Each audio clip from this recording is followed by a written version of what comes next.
workers. also do have to bring in talent. When we have plenty of talented people here. No, you don't.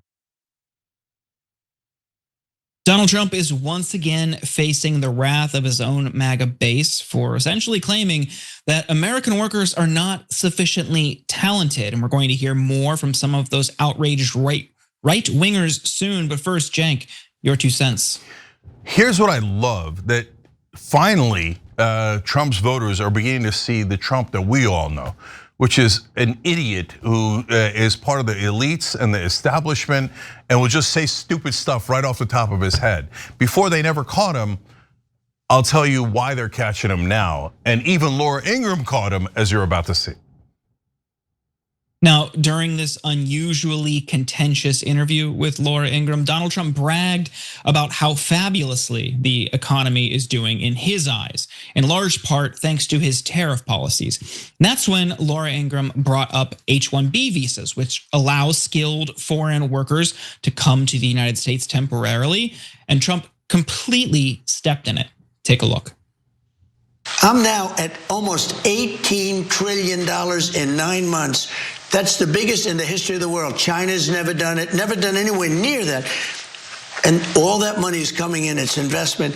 It's building auto plants, it's building AI plants. By the way, we're leading China by a lot on AI.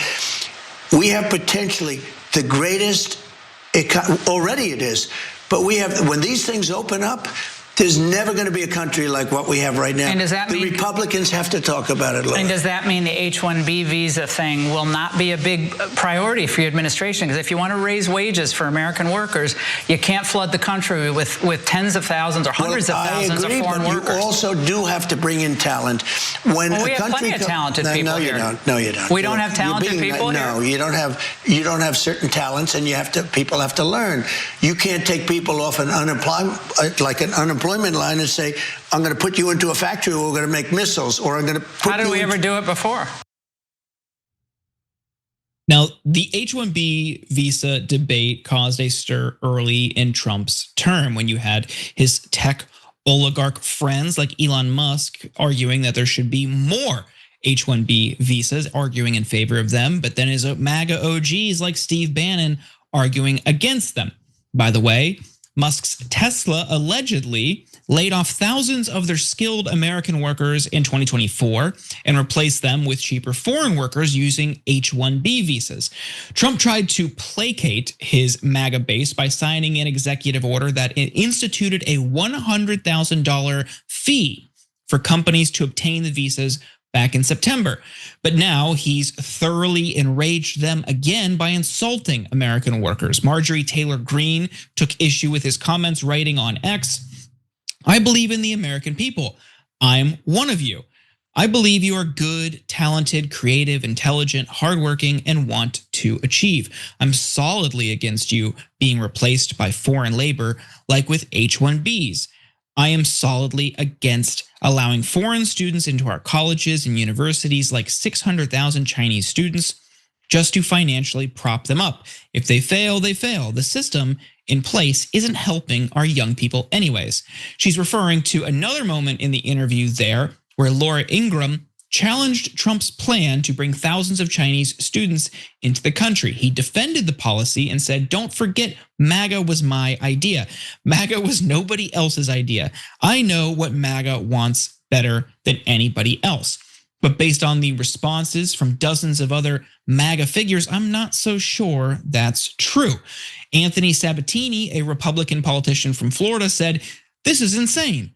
We are going to lose the midterms so badly. We've never seen an administration crash and burn in its first year so badly for no reason other than to appease donors and special interests. Trump has surrounded himself with the worst people. Tim Pool, right-wing podcaster, added, don't worry, Trump is bringing in more H-1Bs to make sure our young people are blanked. Conservative activist Mike Cernovich said Trump broke everyone's heart with this line about the American workforce and H-1Bs. He also accused Trump of only listening to donors, which Candace Owens co-signed. And on his show today, Steve Bannon said the H-1B program is indentured servitude to compete against Americans and take jobs for lower wages. As usual, Now the rest of Trump's cabinet is trying to do some damage control. Here's Treasury Secretary Scott Bessent insisting that foreign workers are just a temporary fix. Take a look. I think the president's vision here is to bring in overseas workers where these jobs went. Who have skills. Who have the skills, 3, 5, 7 years to train the US workers, then they can go home, the US workers fully take over. So do you understand the concern that people have? Hey, an American can have that job, why you give it to a guy from But an India or American China? can't have that job So because it's specific skills. Because we haven't built ships in the US for years. We haven't built semiconductors. So this idea of overseas partners coming in, teaching American workers, then returning home, that's a home run. Cenk, what do you make of this? Yeah, it's so complicated. So Trump's reaction is not complicated. I'll come back to that. But the H-1B visa issue is complicated. Why? It definitely has a use. It definitely has a value. But has it been abused? Yes. So is it only used for foreigners to come in, teach Americans a skill set and then leave? No way, they're totally making that up. That's actually a rare instance, right? Have I seen, and I'm not sure that it was in regards to H-1B visas, but a similar topic where a friend of mine taught his replacements that were coming in from India how to do their jobs. And then those replacements took the jobs. And he didn't have a choice. They were gonna be let go and their incentives, etc. Somebody was gonna teach them anyway. My point is, it usually works in reverse. They don't usually have cheap labor teach more expensive labor. They usually have expensive labor teach cheaper labor and then use cheaper labor for the rest of the time, right? So that don't get tricked by Scott Bessent and his nonsense propaganda. Or anything he ever says, okay? So, all right, now, but at the same time, there are some places where H-1B visas definitely make sense. I would not be in the camp of, no, well, you gotta ban these foreigners and they're of no value to us at all and we don't need any stinking foreigners around here. No, there's plenty of jobs where, yes, unfortunately, that only people from other countries, because of how specific the job is or because of other factors, can do those jobs. And so I wouldn't want to foreclose that completely. On the other hand, have H-1B visas been abused to bring in less expensive labor? Yeah, of course they have. So if you wanted to reform it in a smart way, you bring people into the room, figure out, hey, how do we put guardrails around it, etc. I think it makes sense. If you want to get rid of it, I'm not in favor of that. Now, is Donald Trump talking about reform? Is he talking about crafting anything in an intelligent way? Of course not, right? He comes in with a meat cleaver usually, but on this side, he's saying, and his meat cleaver went into our backs. So while you're defending H-1B visas, you don't have to say stupid crap like the American people are not talented enough. No, I mean, God, we have no one in government that ever represents us, right? Because if we had a government that cared about the average American, you would then actually try to figure out, hey, how can we incentivize business, individuals, etc., to be able to fill those jobs, those valuable jobs with American citizens. And then you would have an action plan for that. And then you would have a plan for, yes, but from time to time we have to use H-1B visas here, but they really should be of limited scale and they should be for a specific purpose. And then work together holistically to make that happen and to empower the American people who are plenty talented enough. We got 330 million people in this country and we built the most amazing things in the history of the world. Are we talented enough? Of course we're talented enough.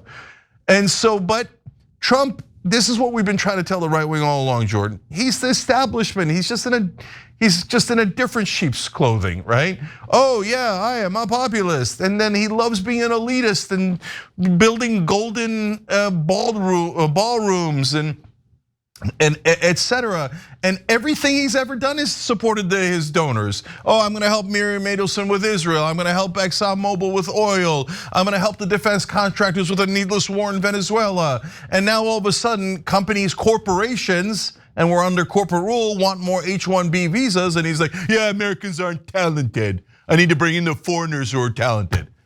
What in the world happened to America first? So, no, I don't think either side is right if they're going to black and white on this issue, which actually requires nuance. What do you think, Jordan? Yeah, I am with you 100%. I think there's a middle ground here that is the best way forward, right? I think H-1Bs bringing in people from around the world to share insight, experience, intelligence will lead to greater advancement. That's a great thing that should be celebrated. Like, you have people from all around the world who want to come here, work at your companies, study at your universities, and share their findings. That's great. We should celebrate that. Where you lose me is when companies try to exploit that by paying people lower wages. There should be a requirement, a provision, legislation, something.